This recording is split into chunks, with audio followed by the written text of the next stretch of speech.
everybody, welcome to this very special Q&A for Under the Shadow with director Babak Anvari and the star Narges Rashidi. I'm Rhianna Dhillon and I am very excited to be hosting this Q&A, this distanced Q&A for Choose Love Help Refugees. This is obviously a fundraiser, so we'll be asking for donations at the end. How are you both? It's really lovely to see you again. Oh, I'm well and safe. Hopefully everyone else is well and safe. Yeah. Thank you for having me, Rhianna. Good to see you, Babak. I missed you. Missed you too, buddy. It's so cool to get together for such a great cause. Thank you for having me. It is absolutely our pleasure. So this is, we're kind of doing this for Welcome Presents, Welcome Kitchen. And normally we would be doing this with incredible food and loads of people gathered around us. But in the interim, we're going to get you back hopefully for one of those sorts of events. But in the interim, I'm just very, very excited to talk to you again about Under the Shadow because I've had some of my best chats about this film. So for those, hopefully everyone who's watching this Q&A will have seen your film, but obviously it tells the story of a mother and daughter as they struggle to cope with the terrors of the post-revolution, war-torn Tehran of the 80s, and then this mysterious evil starts to haunt their home. And the film does use a war-torn setting to depict a psychological horror. Some viewers may find the context just a little bit disturbing in some cases, so just a warning. But first of all, for you guys, in terms of horror, as a rule, why do you love it so much? Babak, let's start with you. Why is horror so important for you?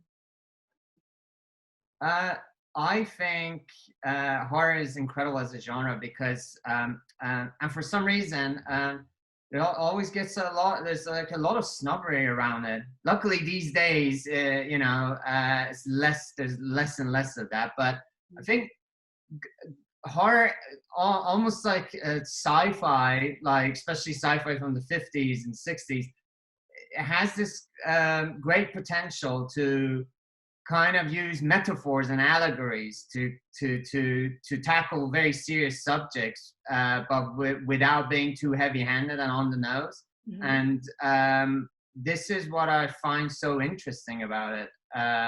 Some of my favorite horror films are very allegorical and yeah. And Narges, what about you? I feel like I haven't ever actually asked you if you do love horror. Do you love horror?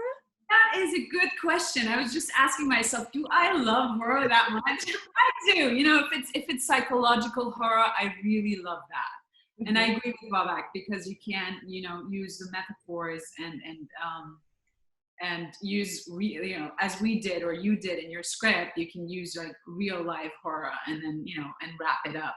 Mm-hmm. And give it to an audience and not be so dramatic about it, so people can actually enjoy it but still there's a realness to it, So I love psychological horror, for sure. And why do you think that so many amazing horrors revolve around mothers or maternal figures and their children? We've got films like The Others or The Babadook, The Orphanage, even The Innocents. So why do you think that is such a compelling subject for horror? You go first, Narges. No, you go first. It's so much better. You forgot to add Rosemary's Baby, which yes. Barely a child though, is it? Never gets to be a child. It's about motherhood. I don't know.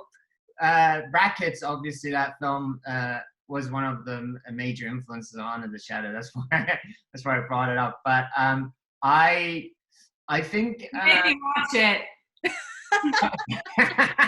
Why did you say I didn't watch it?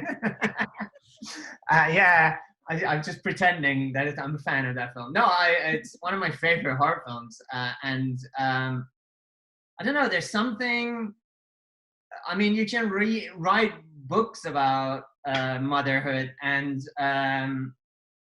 sadly, I can't become a mother myself ever. I mean, you never know. Maybe technology will just advance and yeah, and that would be great. But it's just this like sort of like I don't know. It's almost like a ritual of transformation that a person goes through. And also what fascinates me is not just the mother herself, but her relationship with her child, and like how you know, you kind of protect and raise this being inside you, and then give birth to, and then you're almost like always connected to him or her, and have to look after them and provide for them, and this connection would never go away. And it's a strange thing, because as a child you always look at your parents like they're your idols, but then bit by bit you learn that they're also human beings with loads of flaws of their own. And I think that's the most shocking and well, it happens to every child, that eventually they realize that their parents are not perfect, and that can be quite shocking. And I don't know, all of those dynamics and relationships, they just fascinate me. I don't know, I'm rambling, but I hope I answered your question. You did.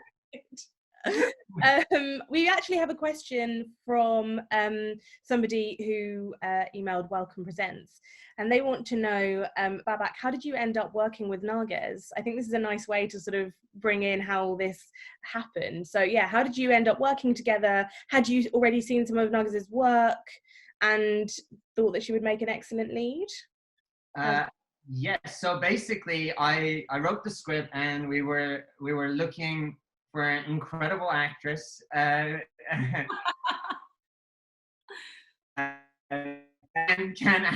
can speak Farsi fluently. And we have a mutual friend, Navid Nagafan, a great actor. You know, he's been Abu Nazir in Homeland and many big films like Aladdin recently, and wonderful man and wonderful actor.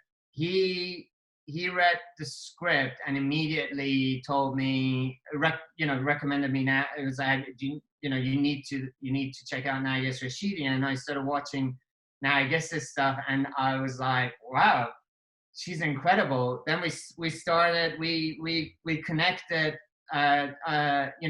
Obviously we're in different continents. We connected through Skype and started chatting. And the thing that immediately the hook for me, which I let Narges to kind of like tell you her version, was that she instantly got it.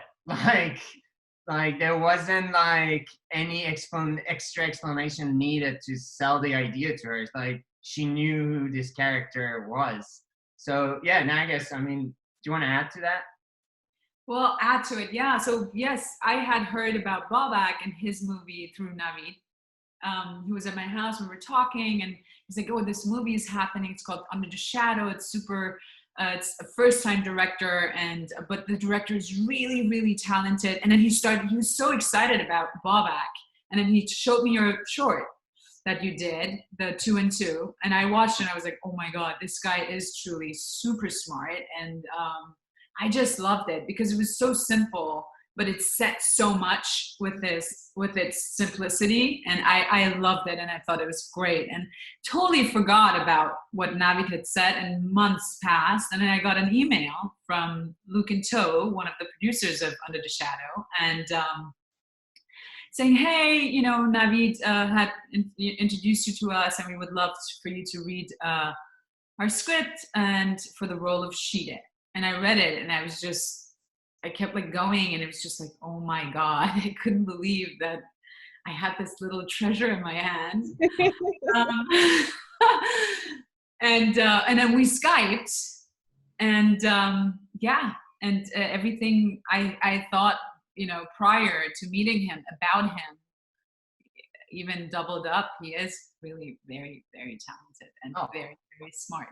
Thank you. Thank you so much to Aaron Ashman for that question. And also, 2 and 2 is still, I think it's still available on YouTube. Oh yeah, if you Google it, sure it is. Wonderful short, and like you say, it's so smart. It says so much in such a short amount of time. Oh, thank you. Yeah, very, very much recommend that. And Narges, let's talk about your journey. So it's taken you from Iran to Turkey to Germany to Los Angeles. So as a child refugee of the Iran-Iraq war, how did it feel to return to this time, I suppose, in this fictionalized setting? I'd say it was very cathartic in a way because, you know, if you leave your country as a child, and I was about Dorsa, our little Avi's age, when I left Iran, I was 7, and we left to Turkey and then lived there for a year and then to Germany, and, you know, going to so many countries and like Turkey for a year and then Germany, I had to adapt to these countries and cultures and languages that I didn't speak prior, that I completely forgot about where do I come from. You know, I was so busy becoming German, you know, learning that language, adapting to that culture, and with my new friends, and everything was so excited and hard at times as well. You know, like my first 3 months in German school was terrible. I didn't want to go because I didn't understand anything. You know, it was just hard for me. So I was so busy becoming a good German that I totally forgot about my heritage. So, you know, and then reading Under the Shadow, and Under the Shadow was the first time for me actually working in Farsi and going back to my culture. It was very cathartic, I would say. You know, and it brought back a lot of emotions for sure. Yeah, I can imagine. And healing in a way as well, you know. So can you describe for me that the moment that you stepped on set, and was it nostalgic? Did it feel like you were immediately back in 80s Tehran? Yeah, well, I think I was, you know, I'm very, well, like, I think I'm always very nervous, and, you know, there's a lot of tension because there's a lot of responsibility, you know, you have as an actor as well as you have as a director, I'm sure. But, you know, like, I was so nervous, and I was just like so in Sheeta's head at that time when I started shooting, that I didn't have time really to think about anything. Plus, we only had 21 days. We were shooting with a child actor. You know, we had a gigantic schedule and a beast to accomplish. So there was really not a lot of time for me to go back in any sort of nostalgia and really think about any of that. All that had happened for me before stepping on set.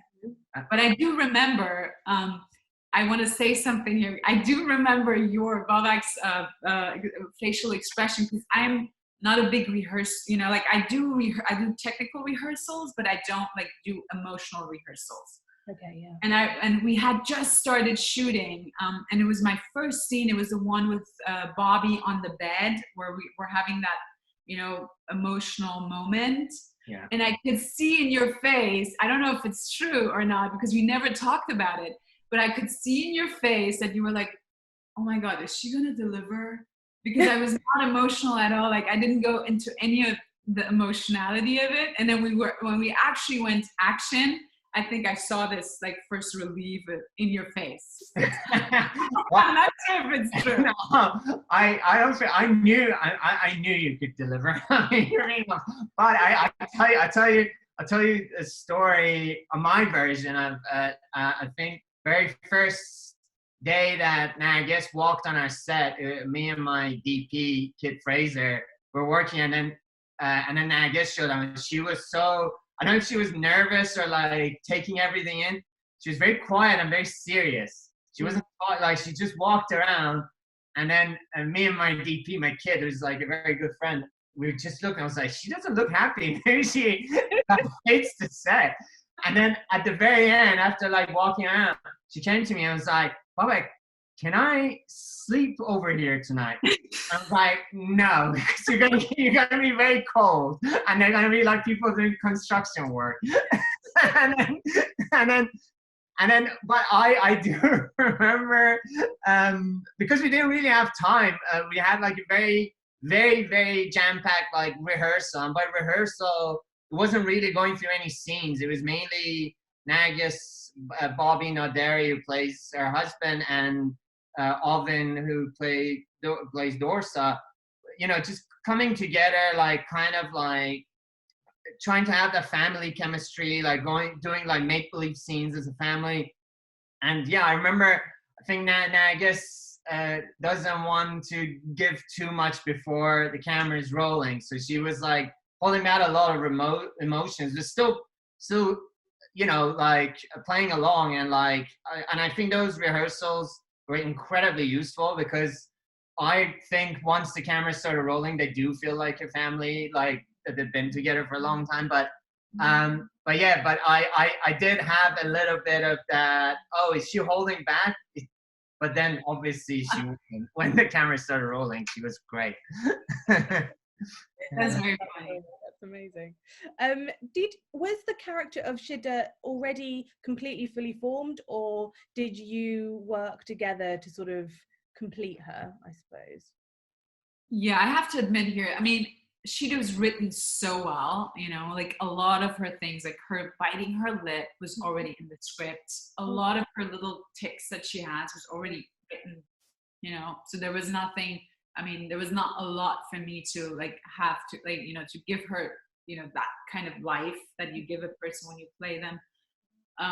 No, I think honestly, like, I think Babak did an incredible job, like creating her. So it didn't feel like I have to put, you know, like come up with a lot, but we did Skype, you know, many times, and we talked about her, and we talked about her psychology and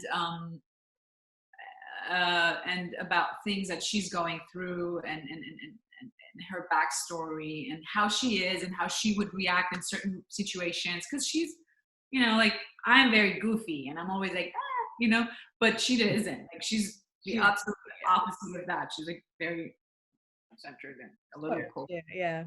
And sorry, you were saying?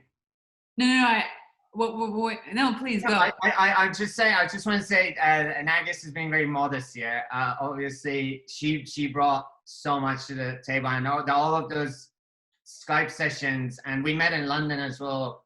You know, I think working with an actor, you know, it's a collaboration, and she brought so much to the character, and like a lot of ideas. So it wasn't, you know, what's written on the script is always like a kind of like a blueprint, you know. It's the actor who brings it to life. And I must say again, like, hats off to Narges' talent. She is so different in real life than she did. Like, she's so right. Like Shida, like when I look at Shida, it's not Narges Rashidi. He's a different person. I think that shows how great she is as an actor. Mm-hmm, absolutely. We have another question from Tim Coleman, who has said that he loves that Under the Shadow is uncompromisingly Iranian. So how important was it for you for the film to be shot in Farsi, and was that something that you had to fight for? Yes and yes. So it was an incredible journey, to be honest with you. When I started writing it, so after 2 and 2, I signed up with my UK agent, and first thing he asked is, "Oh, so what are you cooking?" And I was like, "I have this horror film set in 80s Tehran, and it's going to be in Farsi." And he just said, "Are you mad?" That was his like first reaction. And I was like, "No, it's my passion project. I want to do this as my first film." Yeah. And I did, after when we sent the script. First of all, by the way, like saying this as a joke, but Jago, my agent, was so supportive and like really helped me with the script. And so once it was ready to go out, I met a dozen of producers in the UK, and almost all of them, when it came to the language thing, they had an issue. They were like, "Oh, it's great, blah, blah. Can you shoot it in English?" And I was like, "Absolutely not. I'm not gonna have these characters walking around with bad accent, fake accent, like."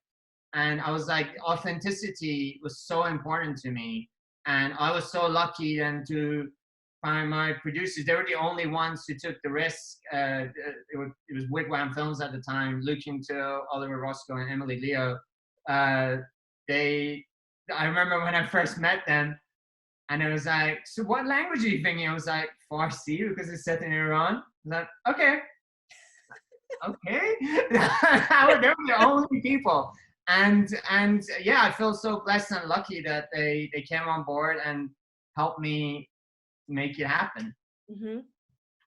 I mean, it is an incredible feat, actually. But also, how many filmmakers get to make their passion project first? That's rare, right? Yeah, I think so. I think it's so important for me for my first film to be something personal. I think every film, obviously, as a filmmaker, it sounds like pretentious, but they all need to be your passion projects. but it was really important for me for my first film to be kind of coming from a personal place. Yeah. And we actually have another question from Roya Rahmanzadeh, who is an Iranian living here in the UK. Roya Rahmanzadeh. Thank you. Thank you very much. And they want to know, did you show this film in Iran? And if so, how was the reception? Did I show this film in Iran? Were you able to? That's what they've asked.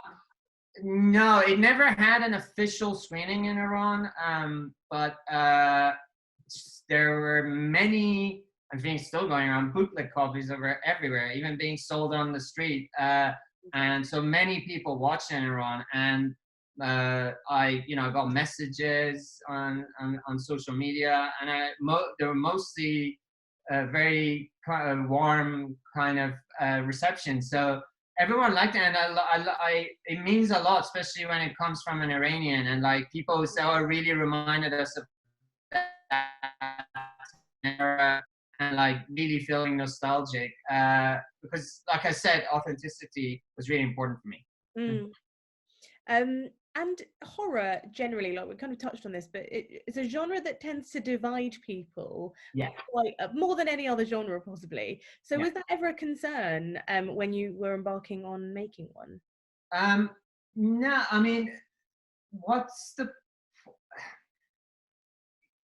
to be honest with you, I did think about, how is it gonna be received, especially because horror, at least back in the days, wasn't a big genre in Iran amongst the Farsi speakers. Like, how are they gonna like take it? But not that I was making it for the, I was making for the international audience, for everyone, but it needed to feel universal. But I was like, I think at the end of the day, if you believe in your story, you shouldn't really worry about how divisive it's gonna be.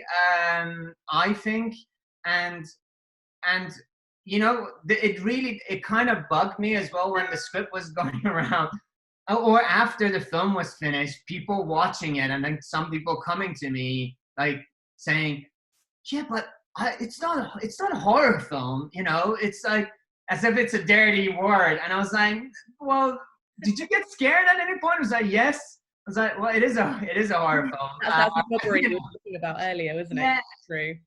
Yeah, it's basically going back to your point, and that always like kind of bugs me. That like I was like, well, it is in that genre. Like, why do you think it's a bad? Like, people associate horror with like B movie. Not. I love B movies. Not like it's not high art, which I think it's not. It's not on, man. Yeah. I think that, I mean, that's rubbish. Yeah. I don't agree with those people. I want to talk about, you're making a haunted house story, and so when you're writing that, you have to make a decision about the amount that we see the ghosts, or how they appear to us. So why in this case did you go for jinn and shapeshifting, and what characteristics did you want to pull out? So many simple answers. First of all, jinn is kind of like boogeyman in Middle Eastern culture in general, but in Iran, it was the thing that used to scare me as a child. Like the stories about jinn and how they can shapeshift, they can look like anyone or anything. And one of like the scariest stories that used to haunt me was that as a child, I heard this story that like you're walking down the street, it's dark at night, you turn into a dark alleyway, and there's an old lady in a chador cover saying, help me, and you walk close to help her, and then she suddenly opens up the chador and it's a jinn and snatches you away.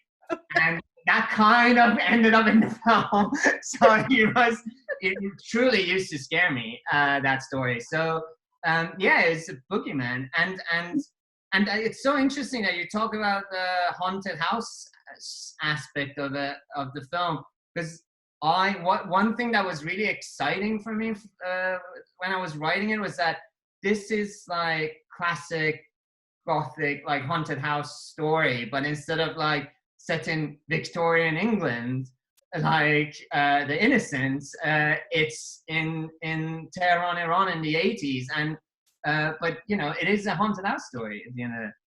It really is. I mean, Narges, did you have those sorts of stories growing up as well? Do you have those sorts of fears about the jinn? What's your experience of jinn?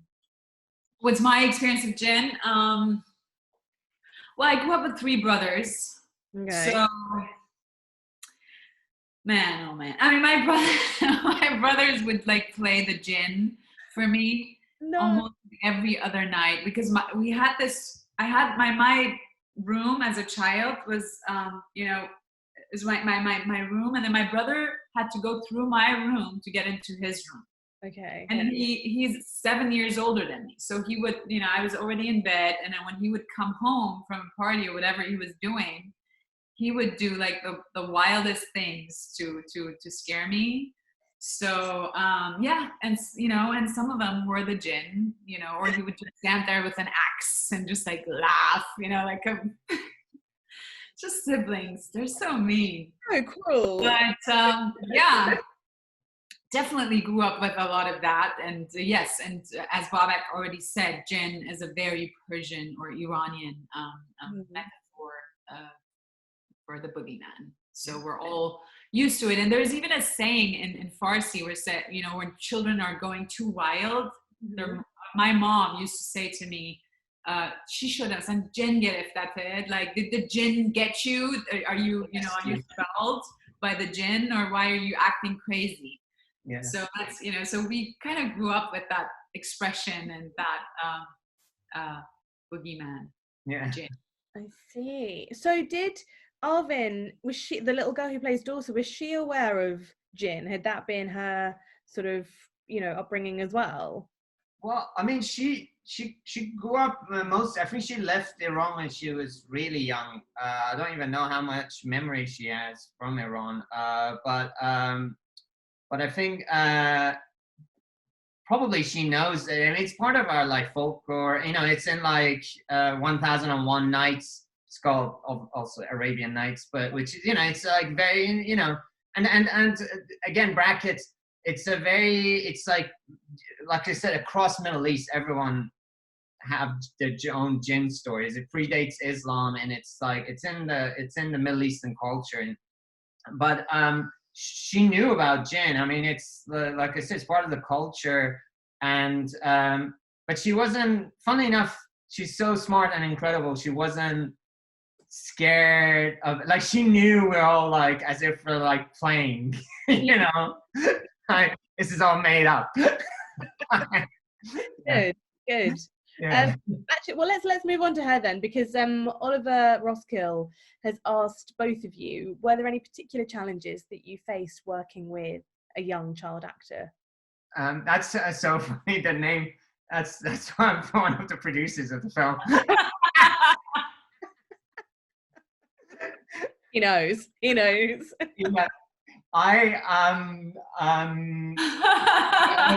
You probably no, but no, there are obviously challenges, and I think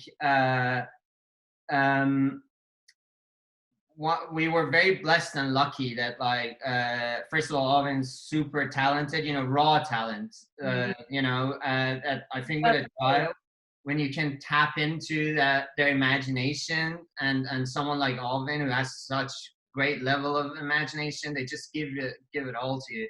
And she was incredibly smart. And so, you know, the challenges are like, obviously they can't get too tired. You need to be very careful about certain things. And but you know, from day one, I told her this is all make believe in my head. And you know, way before, because she's UK based, so I kept meeting her with her mom, and like we started doing these rehearsals, but the rehearsals wasn't going through any scenes. It was like, I was like, you know, let's do role-playing games. I'll be like Big Bad Wolf, you be Three Little Pigs.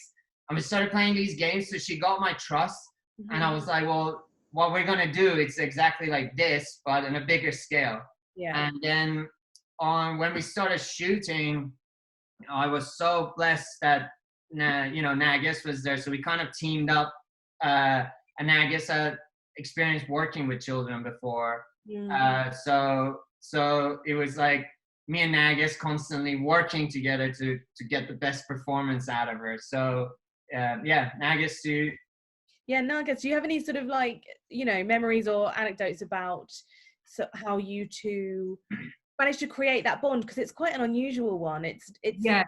I mean, honestly, like we are like I've worked I've worked with children many times, and we were really super lucky with Aline. I mean, she is just as Babak said, she's got this raw talent, and she is an open, happy, you know, sweet girl that, you know, it's just like wanting to make, you know, she wants to make it work. She was never against it. She never said, no, she's not, you know, she's not doing it. Or she really tried every time we asked her, she tried to, you know, to accomplish that task. So we were super lucky with her personality, you know.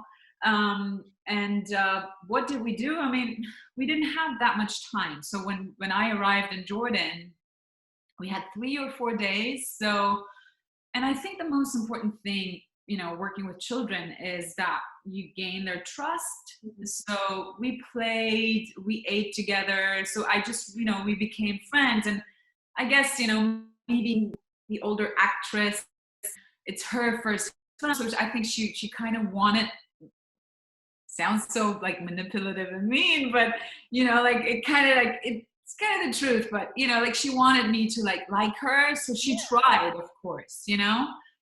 So, and then, you know, there were times on set where we had to play good cop, bad cop. Yeah. Me and I was a good cop. I was a good cop. You know, I'm more the motherly, strict type on set with, you know, as she is. So I was, you know, like more the stricter type. Hey, come on, like we have to do this now, like. And she, honestly, she listened. She was so talented, and she, you know, with her marks, even after a week. Do you remember? Yeah. She was so strict. Like she was like, she kind of copied like technically everything. Also, like she learned so quickly. She was like, okay, where's my mark? And then she would come and stand at her mark, and then go back, and just like really incredible. I think she was looking up at Narges a lot and was learning a lot from her, and also really wanted to impress her. Like Narges said, like had a huge amount of respect. So Narges was more maternal towards her, and I was like her buddy. So every time, you know, she was like not focused, and Narges was like, okay, you need, you know, in a very maternal way. And it was like, you need to pay attention. I'll be like, yeah, Alvin, like, you don't want to upset Narges. I was like, yeah, no, I'm going to concentrate now. So that's how we were like, how we teamed up. Also, you know, my experience with children on set is just like, they're so cute, right? And we all love them, and we do. And it's really hard not to do that. But you kind of have to be very aware of how much attention you give them, because then they just want your attention all the time, and it's just impossible because you need to focus, and it needs to be quiet, and you know, you can't goof around as much, so they don't learn that, you know, they don't go there too often. And so yeah, I feel like, you know, working with children is like, sometimes you have to be super disciplined and not give them everything, unfortunately, because it is work, you know. It's, I mean, we're playing and we're having fun, but still at the end of the day, time is just running, and they get distracted as well. I mean, they're children at the end of the day. They their attention goes everywhere. So it's just our job to bring it back. Yeah. Yeah. Babak, you said before that there are restrictions in Iran, but Iranian women are always fighting back against them. So can you tell us about your experience of that? Well, up to this day, they're like, women in Iran has always been, but they've been such a huge sort of source of inspiration. I mean, I grew up with like strong women, from like within my own family to like family, friends and relatives to like always try to like push back. Like people have this like idea of Middle Eastern women as these like really oppressed and submissive, from someone who grew up in Iran, at least like it's not the case at all. It's not like they always like pushing back, and they just don't take everything that gets thrown at them. And I think that was one of the main things that with this story and with Shida and everyone. It's so funny that as I wrote the script,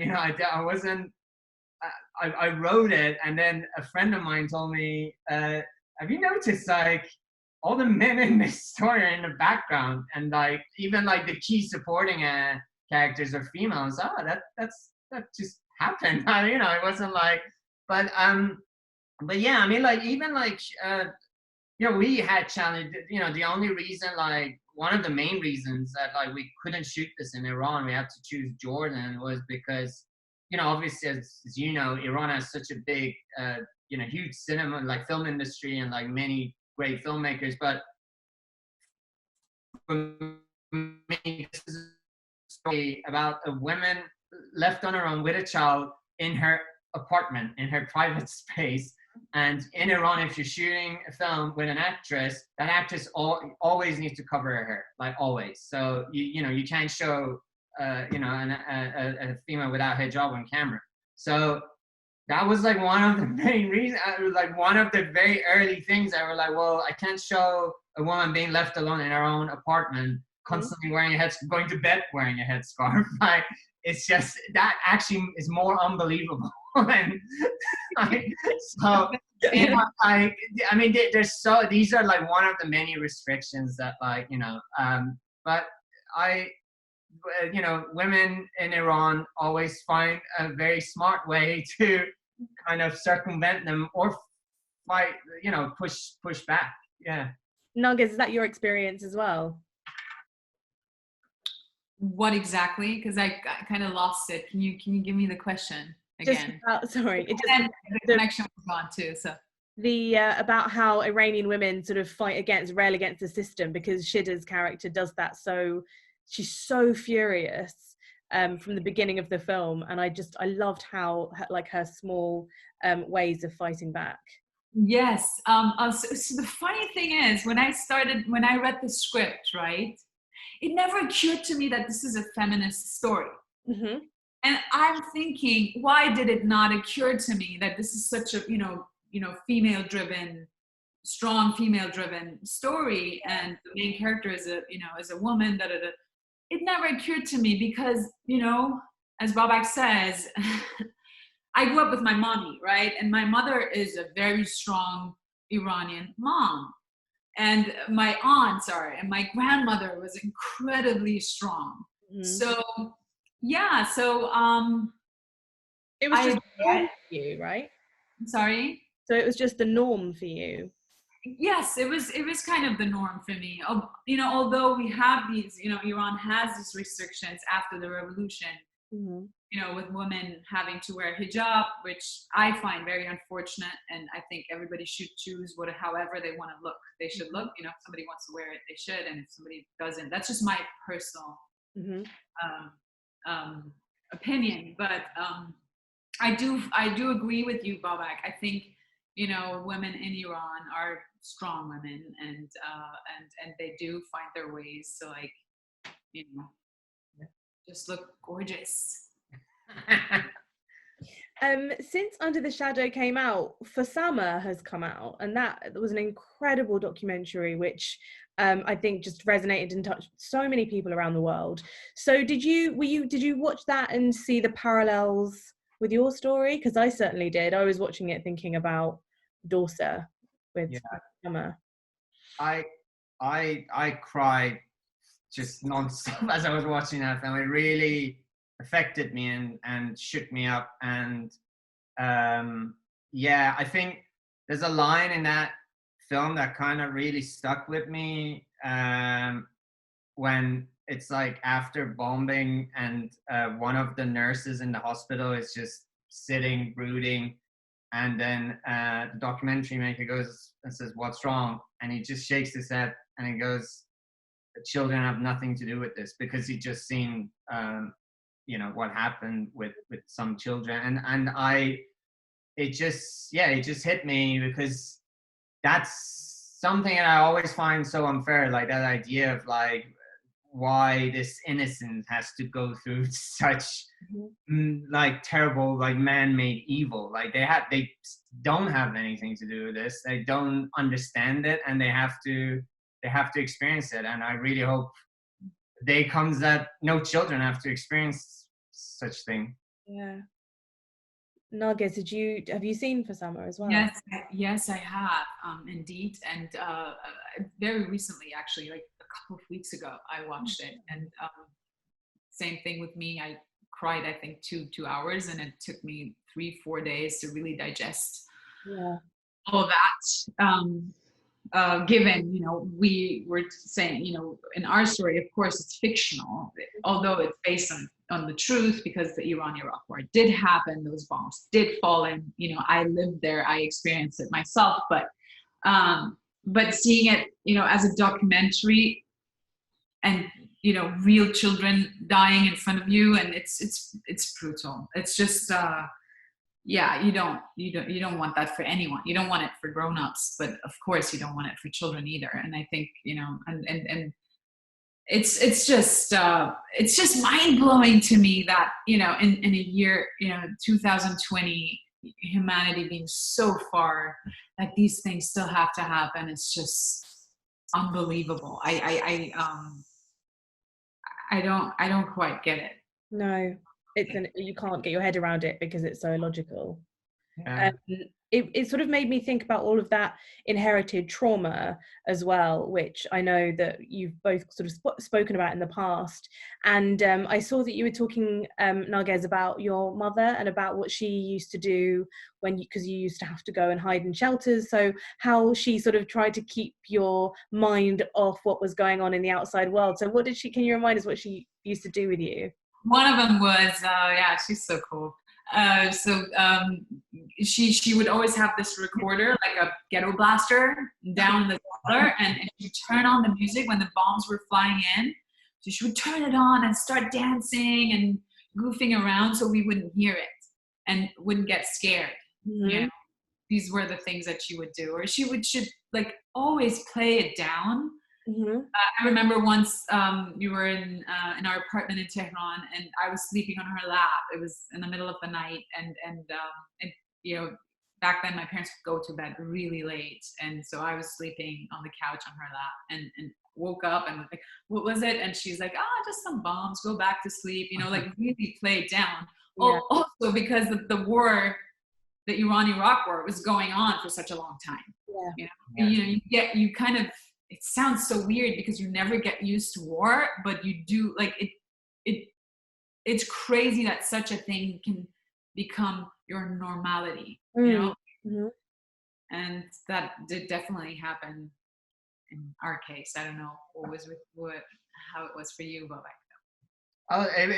It was pretty much similar with all families, like rushing to the basement, and then you hear children just gather in one corner trying to entertain themselves, or parents try to distract them, or grown-ups standing in one corner talking about what's happening in the outside world, the politics of it all, and blah blah blah, which is so alien to children. And And yeah, you know, I clearly remember those days and how surreal they were. And I mean, that's why I try to capture some of it, and you know, in our film Under the Shadow, and also like people being cooped up in one place. Sometimes like arguments happen, and like, which again was like interesting. People having to put up with each other because they're forced to take shelter together. Because we were actually, where I grew up was in a big apartment complex. So it was like all these different people from different, you know, types of backgrounds, all like had to gather in a basement and put up with each other for like God knows how long. Yeah. I just wanted to ask you if you ever think about what happens to your characters after the film is finished. You know, do you have a sort of fate in mind for them? That's for both of you.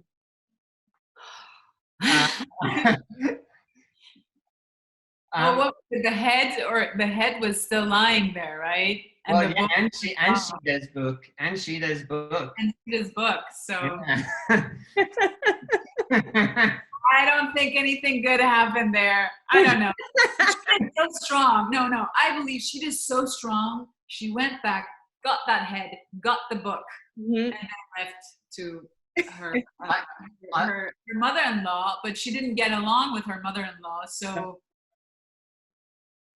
So that tension that Babak was just talking about, she then experienced. I actually did, like, as I was writing it, I was like daydreaming, I will never, I think there's ever a sequel to this film. So it's like, what will happen? Like, she goes to her mother-in-law and goes like, okay, we have to, you know, sorry, you have to put up with us. And then goes like, where's the doll's head? I'm going back. And like Rambo, just tying up her headscarf and like, getting into that car, going back to the building to get the dolls. So yeah, you know, yeah. Or she is the jinn now herself. You know, the jinn lives now within Sheeta, and she goes to her mother-in-law's house. And then yeah, starts affecting them. I know that you are very about like letting your audience find their own interpretation, and you don't like to sort of dictate what somebody should think coming out of it. Have you had any, or like heard any unusual theories or off the wall thoughts about the film that hadn't really at all crossed your mind since, in the like 4 years since the film's been out? Yeah, a few. I can't. I can't really remember, but there've been like some very strange theories, and I'm trying to remember one or two of them. You know, you always get that when you make a film like this, and you just leave it to interpretation. But you know, the most thing is that the fight people have, like, some people coming in and it's like, this was all in her head, and I was like, okay, cool. And then another person was like, this was a haunted house, this was really happening to her. I was like, okay, cool. I was like, that's exactly, like, it's up to you, you just decide.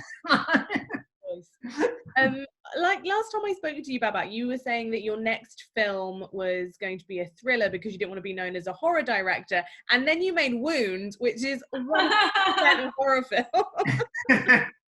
How did that come about? It's basically, the thriller hopefully will be my next film. But it's been in development, and I'm actually very glad. Like, it's just yeah, I'm like, it's coming together. It's been a passion project for me since film school. So I'm taking my time with it. It's like, as I was developing that, I came across the Visible Film written by Nathan Ballingrud, which Wounds is based on. And I fell in love with it and spoke to me in so many weird ways. Oh dear, sorry. And I was like, I have to do this one. And it's actually, it helped, because then off the back of that, obviously, the writer Nathan and I, we as a production company, we ended up like optioning his short stories and turn it into a TV series now being made based on his short stories, which we produced, and I directed one of the episodes. So yeah, I've done but next film hopefully will be the thriller. Yeah, I mean I love horror so much. I enjoy watching horror, but at the same time, I love to show a bit of variety and just not get pigeonholed as a genre director. Nothing wrong with being a genre director. I'm just a show off. I want to show that like I love all these genres and I'm going to try all of them, except for romantic comedy. I'm going to do a romantic comedy. Sorry. Well, nothing wrong with the romantic comedy. There's nothing wrong with a romantic comedy. I always say the problem is me because I'm not very romantic and I'm not very funny. That's true. You're funny. I mean, I don't know about the romantic. That you have to ask your girls, or girl.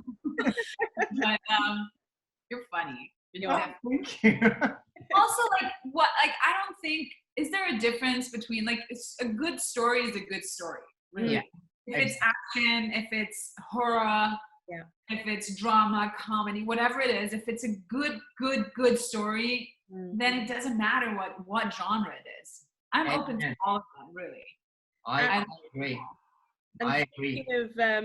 Speaking of good stories, can we just quickly mention Gangs of London, Narges? Because you are killing it on our screens right now as Lale. I mean, she is amazing. What a great character. So tell me about, I mean, I want to know everything. Don't have time for everything, but just give us a little bit about what spoke to you about her character, because she's phenomenal. Again, amazing creators, Gareth Evans, Matt Flannery, incredible writers, Claire. This whole thing, they created this badass, super strong, amazing character, and I'm just playing it, so it's, I don't know. I don't want to take credit for that. The other people, but I'm super glad. I love Lale in Gangs of London. I play a heroin drug lord, super badass. I enjoyed every bit of shooting it, and I was lucky to work with an amazing cast and amazing directors, like Sally Jones, like Corinne Hardy, like Gareth Evans. I mean, oh my God. So just feel lucky and happy, and seems like audiences are loving it, and what more do you want? It's so fantastic. So just to wrap it up, I know that both of you have expressed an interest and perhaps have already started or were supposed to be doing it before lockdown, an interest in working on other political projects. So why do you think it's important to continue to highlight the plight of refugees and displaced people on camera, on film, and TV? Do you want to go first, Narges? I didn't. The connection was bad, so I didn't hear the question. Could you repeat that for me? I'm so sorry, guys, but my somehow. That's fine. I was just saying that you've both expressed an interest in working in or working on political stories. And Narges, is it true you were supposed to be filming in Lesbos at the moment before lockdown? I was supposed to. Yes, I was supposed to shoot a movie actually with that subject. So I was just asking, how important is it to continue to highlight the plight of refugees and displaced people on camera? Well, it's always important because, if that brings awareness to our society, and if it changes things, then I feel like it's our duty as artists and as filmmakers to highlight those stories, and in order, to bring attention to it, and in order to help these people. I agree, and there's so many untold stories, and I think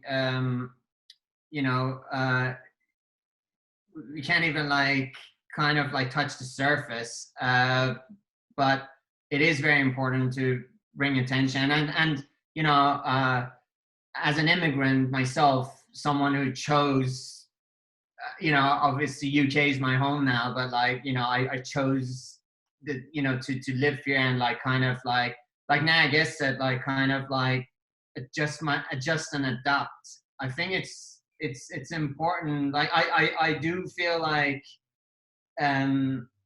there's something in that, like how also there's a positive side to it, that like, you know, highlighting how the world is opening up at the same time. You know, there's always like glass half full, half empty, but the world is also opening up. There's so many wonderful, welcoming people, communities that, like, you know, they look beyond where you're from, what your background is, and they just look at you as a fellow human being. And like, I think that's also very beautiful, and like, it's just so touching and shows signs of progress. But yeah, I do think it's important not to forget about refugees, immigrants, people who had to move away from their homes for certain reasons, and you know, and hopefully hope for a brighter future for everyone. Well, that's a really lovely note to end it on. So we've obviously been doing this as a fundraiser for Help Refugees, and they are this incredible charity who are bringing humanitarian aid to displaced people in camps around Europe. And obviously during this time of lockdown, it's incredibly hard for those people. So Welcome Presents are please asking you to donate to their coronavirus emergency appeal today, if possible, as soon as. I mean, the information is literally right there. If you could donate now, that would be fantastic. Thank you so much, Babak Anvari and Narges Rashidi, for joining me to talk about Under the Shadow. You are both wonderful, and I hope everyone has enjoyed your company tonight. Yeah, donate. We will. Thank you, Rhianna. It was super lovely to see you again. Thank you. It's lovely to talk to you both. It was wonderful. Thanks for having us, guys. Thank you. Thank you.